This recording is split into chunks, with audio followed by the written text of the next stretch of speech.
Nga pala yung Nintendo. Yan.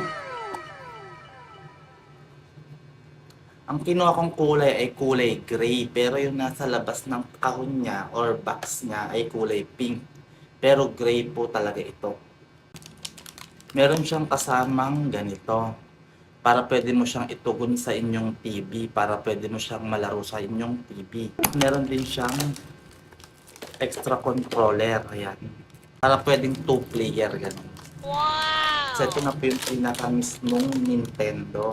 Yung Nintendo noon, ano siya, malaki, tapos binabalahan siya rito sa likod. Kung anong gusto mo ibala, pwede. Dito naman guys, wala na siyang balahan. Sa taas niya, meron siyang off-on.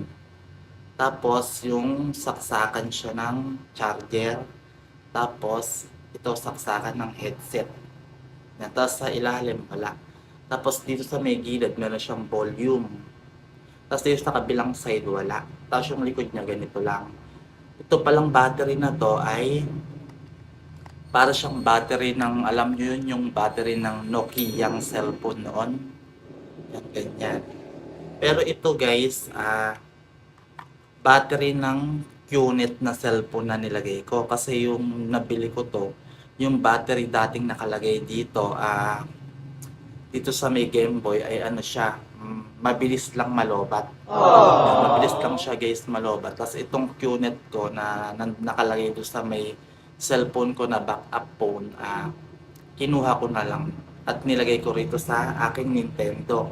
Nung ito ng QNET nilagay ko, sobrang tagal na niya talagang malobat. Sawang-sawa na ako maglaro, hindi pa rin siya nalolobat. Wow! Naabot siguro siya ng mga 6 or 5 hours bago malobat ng tuloy-tuloy na laro. Yun, ganun. Talagang magsasawa ka na hindi pa rin siya lobat. Kaya kung bibili kayo ng ganito, kung meron kayong battery ng cellphone dyan na backup phone, yung dating Nokia or QNET nga, ay yun na lang ilagay nyo at talagang sobrang tagal siya malobat. Sulit yung paglalaro nyo, sawang-sawa na kayo hindi pa nalolobat. So, ito nga guys yung Nintendo. Yan. Ito na may harap niya. Yung Nintendo noon, ganitong-ganito rin yung harap niya. Ang naiba lang, yung lagayan ng bala sa taas. Dito kasi, meron na siya naka-built-in na bala sa loob. Nga guys, bubuksan na natin para maipakita ko na sa inyo kung ano nga ba itsura ng loob na to. Kabit lang natin guys itong battery. Yan. I-open natin guys. Yan. Kapag naka-open, ganyan siya.